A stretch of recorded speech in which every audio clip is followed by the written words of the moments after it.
Welcome to Sober.Coffee, a weekly coffee chat sharing experience, strength, and hope for anyone on the sober road to recovery. You can download Sober.Coffee weekly on all podcast platforms and check us out on Instagram at Sober.Coffee Podcast and on Twitter at Sober.Coffee Pod. To learn more about us and to help support these sessions, visit online at Sober.Coffee. Here are your hosts, two guys on their own path of recovery, Mike and Glenn. Let's join them at the coffee shop. Gobble, gobble, Glenn. Hey, happy Thanksgiving, brother. I know, right? What up with that? How did that happen so fast? It's like I still have stuffing, in the corners of my kitchen from last year. I know, absolutely, man. Happy Thanksgiving. Happy Thanksgiving to everybody. It's great. It's great to jump into the Sober Coffee shop on Thanksgiving. Yeah. Hey, a little housekeeping. Yeah. You know what I'm thankful for? Oh, that's what this is about? Well, yeah, eventually. Well, what did you think? No, I'm grateful for technology, man. I mean, it's something. I mean, when I go back, it's funny. You see on Instagram and TikTok and stuff, they'll have little blips of things that this generation knows nothing about. Mm-hmm. You know, like a phone with a cord on it. Fax machine, right? A great one. VHSs. I mean, everything's on demand now, and I mean, all these. It's just crazy. Right. So let's start there. First of all, it's a bonus drop on Thanksgiving. Love to be able to connect with you in the Sober Coffee shop at any time, mm-hmm. especially Thanksgiving. But let's go back. Mm-hmm. Right. You just mentioned going back. Let's go back. What's one of your? And I'm putting you on the spot here, yeah, but that's when you do your best brain work. But what's one of your favorite Thanksgiving Day memories as a child? As a child, I mean, under 16. Sure. What jumps to me is two things: the dinner at the table, mm-hmm. right? So we had 5 kids at the table. And then we had a bit of an extended family, like one aunt, one uncle. One aunt on one side. Did you have all one table, or did you have a kids' table? No, we had a kids' table. Kids' table. Yeah, Gotta have the kids' table. Yeah, I loved it. We have a kids' table at our house now. But awesome. That, and then going outside to play football. And I'm not a big guy, but I love football. And mm-hmm. it just always, it didn't matter. You get muddy, and I love that. When I was a kid, we'd all go out there and play football. I mean, the moms would be out, everyone would be just tossing the football around. It was that's a memory. That's mine. How about you? That's great. So I'm right with you. I mean, I grew up in a great family. I mean, we had no issues, and I remember Thanksgiving. You know, I grew up around the Philadelphia area, and I go to my grandparents in Philadelphia, and we'd watch the Thanksgiving Day parade at my grandmother and grandfather's house. Grandpa's house. And then we'd have the table set. We'd have 6 of us, mm-hmm. So there was no kids' table. And it was just a really, really good time growing up. I mean, it was year after year. I forgot about the parade. I forgot about the parade. Oh, you got to have a Thanksgiving Day parade. Right, yeah, right. You got to. And we watched that on my grandfather's color TV because we didn't have a color TV growing up. Oh, boy, and that's pretty so snazzy. that was pretty cool stuff. But then I remember I was 16 and my sister was 18 and she was dating this guy, and the joke was because my mom was a terrible cook, God love her, but she just sucked, and she made turkey encore dinners. That was her right. gourmet. But for Thanksgiving she pulled out all the stops and we did the gravy and the turkey and all that. But the joke was. Is she would only make everybody one serving of everything, right? Okay. So my sister's boyfriend, and who became her husband, the joke was, where are we going out to eat after Thanksgiving dinner? And my mom used to get so pissed off, and we'd joke her around, and let's go for pizza, we're hungry, and she never caught on. She never made more. It was the same every year. Where are we going out to eat? It was so funny, but good times, and hey. You know what, Mike? We have people out there who are listening to us. Maybe, they don't have the warm and fuzzy parades. Right? Sure. There might have been trauma at their house that, it's a bad memory. Yeah, the Hallmark, or what's the name of that artist? Oh, Norman Rockwell. Yeah, Norman Rockwell. Right. So, I mean, hey, and we learned this from the past of our church. When we have holidays come up, he goes, hey, man, everything's not like garland and tinsel for everybody, right? And there's a lot of bad memories, especially with alcoholism. Well, if we're going to fast forward to, you asked me my 6-year-old. Now let's go to 18. Okay, let's. See, 18 is where it all started. All right, let's go to 18. Because all my college friends, right? I was a homebody. I stayed in town, and everyone else traveled out of town to go to college. Our whole network of friends. Well, Thanksgiving Eve was welcome home party. And well, that's like the biggest drinking night of the year, right? That Wednesday night, right? But this started way, before it. I mean, now you're right. It's a big production and a well-known thing. I think we started that. I mean, wow. I mean, did you not have Thursday? No, I did not. Wednesday night parties. I told you, I drank like a 6-pack in high school. Oh, right. Then I drank like a 6-pack in college, if that. And I just. I just didn't grow up. I'd never seen my parents or my grandparents take a drink, period. Period. Yeah. Their entire lives. Wow. So I just wasn't around it, until later in life. But, okay. I would say for me, my late teens and into my early 20s, I don't know that I ate turkey on Thanksgiving. So, and I'm not joking. I mean, it was a non-event for me because I was so, if I was home, if I made it home, I was beyond hungover. So it started good, and then it went off the road. Totally off the rails. Yeah, all right. Right. So Thanksgiving, what's Thanksgiving known for? Well, being thankful, grateful. Probably, right? Right. Presents. So presents. Yeah, we have, we've gone to a meeting, a 7 a.m. meeting for years, and it's, a fellowship in the Chicagoland area, and the guy that started the meeting, his name's Peter. Peter. Shout out to Peter. Gratitude, Peter. And he would always, every time his nicknames, people have nicknames. His nickname's Gratitude Peter because every time there's a lull in the meeting, or some dose of reality. Yeah, he would always talk about gratitude. Right. And I always thought that was like a topic to address. Not a way to live. And along the path, that we're on, I have realized that it is just a way to live in gratitude, not just a channel that you turn on and off or a pin that you put on and off. It's just something that's inside of you and drives, every next step. Well, if you exercise it, I mean, it can be inside you, but if grumpy is trumping gratitude, then it's which animal are you feeding? Am I feeding gratitude or am I feeling grumpy? Because I don't think they can. I can't be grateful when I'm grumpy, and I can't be grumpy when I'm grateful. Right. No, I think that's a very good point. And then there was a point. So when we talk about recent memories on Thanksgiving, there was a point. Well, I do have a really kind of off the rails one, but I guess we'll skip that one. No, we won't. Go ahead. Okay. So I took my family skiing. This is probably 2000.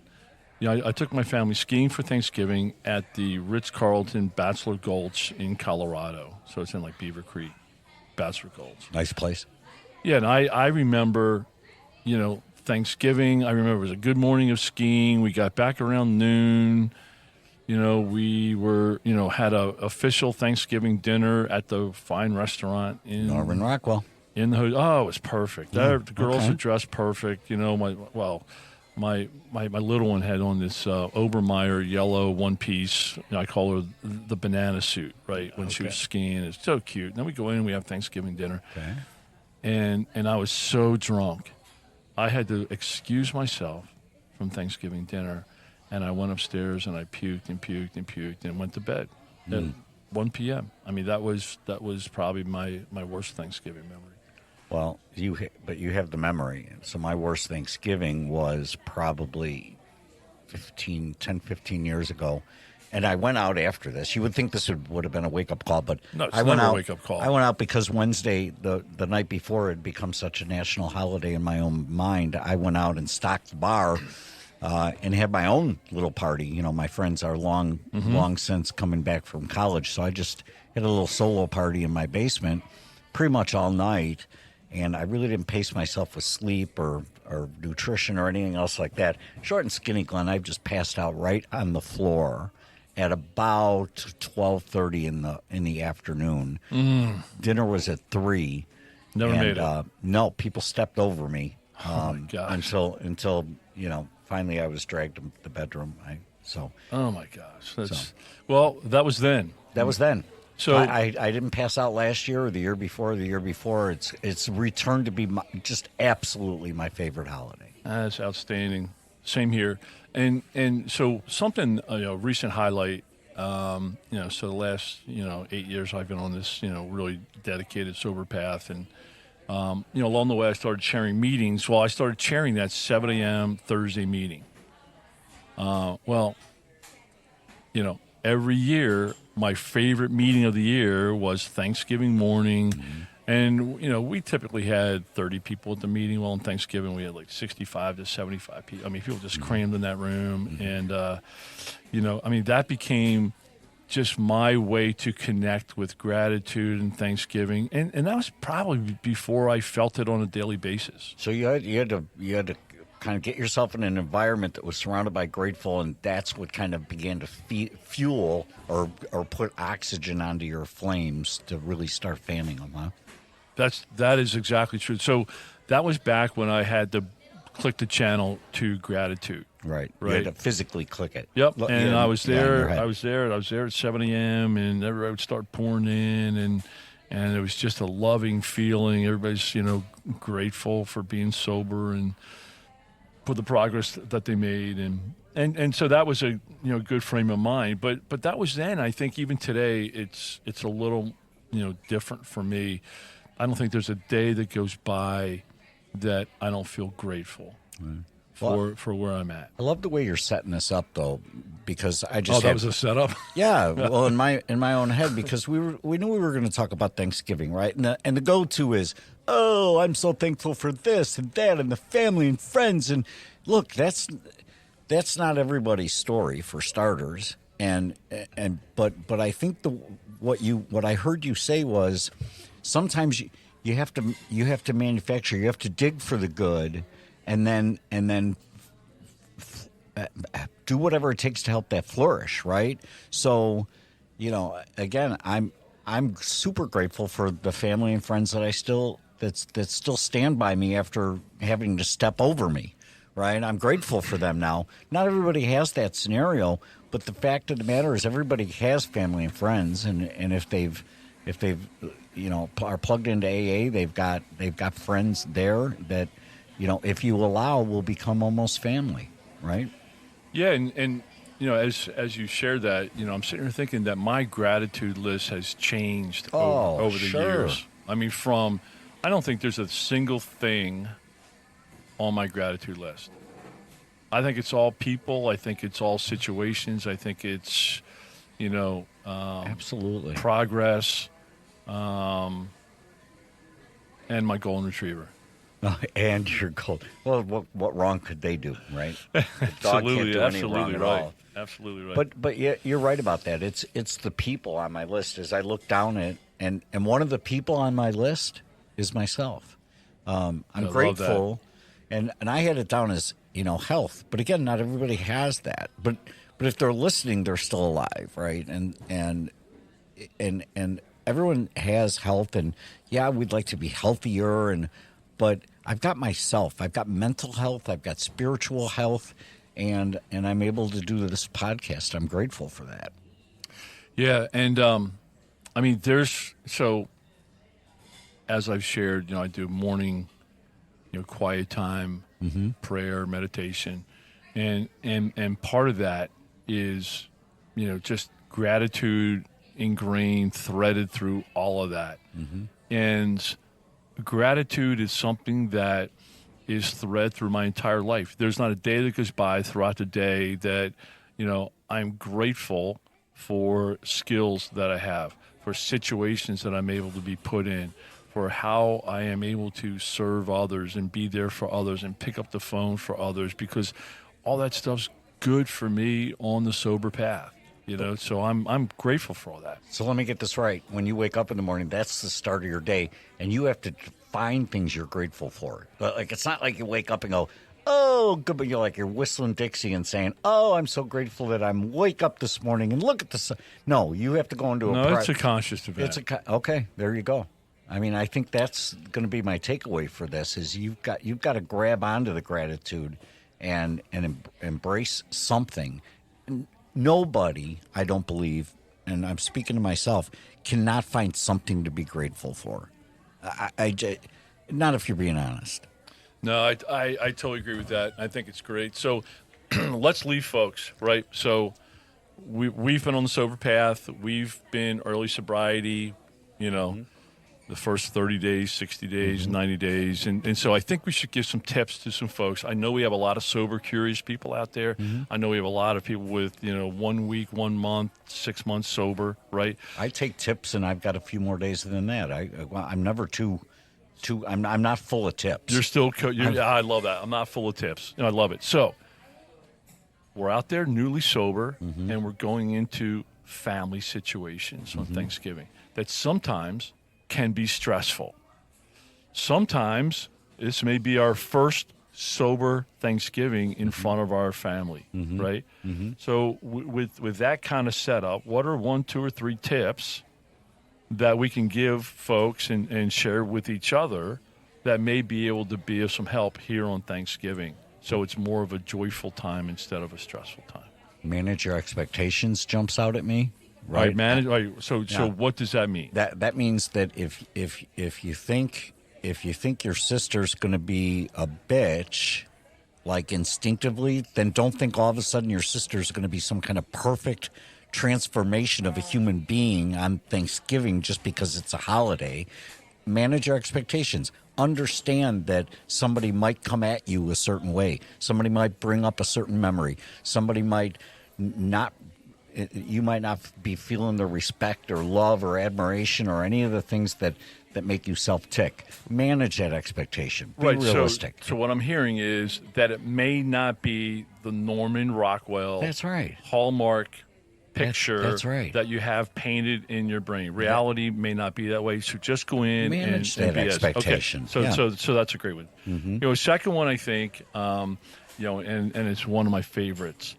But, folks early in the rooms, right, they read those 12 steps, and they get to step 8 and step 9, right? Oh, yeah. And you know what? They're 3 weeks sober, and they're like, oh, man, I remember that 9th step, make amends. I'm just going to skip to that at this Thanksgiving dinner, and I'm going to stand up, and I'm going to apologize. Look, the steps are in order for a reason. First of all, you never do an 8th and 9th step without talking to your sponsor. You just don't, right? And people screw themselves up in the program when they try to escalate, right? And they're like, oh, well, I won't see Aunt Etna till next year. I'm just going to get and do my 9th step now. And then they go and they try to do a 9th step. They don't know what they're doing, how they're doing it, why they're doing it, and they just do it. And it doesn't work out. And then they're like, screw AA, it doesn't work. Or, what, they're like, it just puts them in such a mental, they don't have, sober intelligence yet, right? And puts them in such a mental space that they relapse right there on the spot. I mean, I have heard stories where that happens. Right. And timing, they say, is everything. In this case, timing, you really need to pay attention to it. And 2 weeks into sobriety, and seeing Aunt Edna is not the time nor the place. Right. Speaking of timing, and this is a great tip. This is a great tip. If you are committed and focused on your sobriety, right, there are times and situations and events, even family events, where it just made sense for me not to go. And everybody's like, wow, I have to go. No. I had to stay sober. You had to, amen to that. I had to stay sober. That's the priority. And you know what? If somebody's pissed off because I only stayed for half an hour, said hi to everybody, hugged everybody, and left, so what? I stayed sober. My sobriety meant more to me than their feelings. Eventually. Now, I relapsed over a bunch of shit like that, and I let people rule me. And when I became, and you can tell I'm getting hyped up, but when I became assertive, and I cared more about my sobriety than what other people thought of me, I owned my sobriety. That's the linchpin. Yeah, and sometimes for a lot of times, I just think, holidays are like just normal, friendly, loving, hugging families. Holidays are loaded with stress. Right, You know, absolutely. So to that end, I say grab a drink. First thing you do, grab a drink. Coke, water, coffee. I know. Just, I said that. As soon as I walk in, because look, here's the deal. From 16 to 59, I had 43 years of habit of walking into a place and grabbing a beer, drink, wine, cocktail, whatever you want to call it. That was my go-to. 43 years of that, right, of habits. So the first thing I do when you walk in, grab a drink, grab a Coke, have something in your hand. It's going to be natural. You're going to see, in some cases, other people drinking. It's going to be, for me, it's challenging to sit there and watch somebody else have a nice cocktail and I've got nothing in my hands. If I got a Coke, I'm not thinking about it. I got a water, I'm not thinking about it. I got a coffee, I'm good to go. And people, it's okay to say, look, I'm not drinking today. Right. And I'm telling you, the mental gymnastics and head trash over that type of stress and situations on Thanksgiving is just really tough. Right. And lastly, I say, and we can keep listening, but lastly is have a plan. Be connected with somebody. Don't go into it yourself. Let your sponsor know, right? Have a game plan to, hit and run. That's what I call it. I go, I hug everybody. Hey, I got to run, but have your sponsor's phone. Have a plan. Connect during the family event, right? And just stay connected to the solution. When we get too far away from the solution, that's when it starts to get in trouble. Right. And I love it. The other thing I'm hearing you say is don't go, or if you do go, don't hesitate to get out of the situation. That's one of my big go-tos in sobriety. If things get super uncomfortable, some things I need to deal with, but when I can, walk away. Yep. Walk away like Joe Walsh says. Well, a lot of great things about Thanksgiving for us today. It took a lot of time to get in that great space for Thanksgiving. I'm looking forward to a great day with my family, but I'm laying low. I don't care what anybody does. I'm going to serve them. That's my mentality today. And if they want to get drunk, let them get drunk. I don't have to be there. I am going to exit, and take myself to another part of the house. But I'm very grateful that my life is different today than it was. Yeah, and I'm grateful for the community of people that are Sober.Coffee. I mean, they're part of my life now. The messages we get from people. I mean, I know on that, a regular basis. I know that when we drop a podcast here, I know it's going out to a community of people, and we don't see each other, we don't talk often, but we're connected with the same common background, common future. Yep, absolutely right. We're all on the same path. Hey, gobble, gobble. Gobble, gobble. Happy Thanksgiving, brother. Thanks, man. Thanks for joining us for today's coffee chat. To contact the show, email us at podcast@sober.coffee. If you need immediate help, the AA hotline is 800-839-1686. The National Suicide Prevention Hotline is 800-273-8255. Remember, Mike and Glenn are sharing their own journey on the path to recovery. Any suggestions, medical or otherwise, are their own experiences and should not be viewed as professional advice. See you next week, and remember, there is a solution.